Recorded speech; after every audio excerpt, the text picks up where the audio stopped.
Le cancer est la cause de mort de femmes, surtout de femmes au cancer du sein, de femmes au Bénin. On pense que environ 13% des morts par maladie non transmissible sont liées au cancer du sein.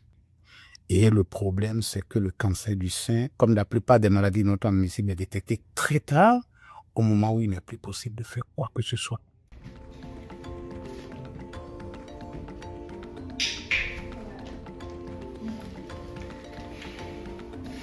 Notre rêve, c'est qu'avec les chiens, que c'est déjà démontré que les chiens peuvent détecter des maladies, pas que le cancer, mais on voudrait commencer avec le cancer du sein, qui nous aide à dépister, donc faire un premier screening, on dit en anglais, de voir quelle femme peut potentiellement être positive avec le cancer du sein très tôt. Dans le monde, il y a déjà des recherches, donc on a déjà montré que les chiens sont capables de détecter le cancer, mais dans le monde, on n'a aucune connaissance que c'est utilisé dans un modèle de santé publique ou vraiment dans le santé de dépistage des maladies dans la population.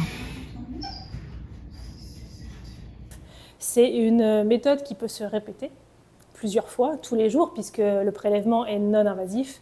Et notre expérience chez nos AIS nous a montré que le chien est souvent aussi précoce dans sa détection, là où il n'y a pas forcément encore suffisamment de cellules, par exemple pour un appareillage. Le chien, lui, la moindre petite réplication de cellules qui va être excrétée, il va nous le signifier. Dès qu'il y a une modification à l'intérieur du corps, donc une modification qui là serait liée au cancer, il va y avoir une excrétion de ces modifications. Et donc il va falloir pour nous trouver le bon émonctoire de ces excrétions. Et le chien, lui, va percevoir les molécules olfactives générées par ces excrétions.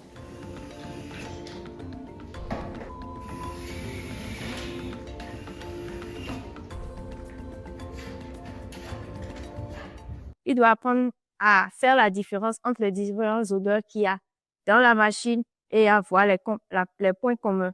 De cette façon, à chaque fois qu'il trouve un positif, il est récompensé soit avec une friandise ou des croquettes. Donc, avec cette première phase, on aimerait bien recruter des chiens au Bénin. Donc, quand on va retourner au Bénin, on va recruter des chiens domestiques.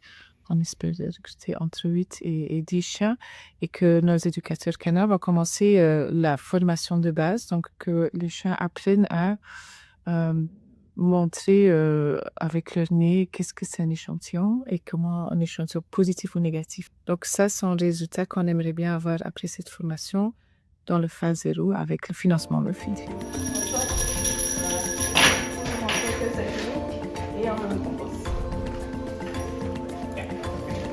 Voilà, félicitations.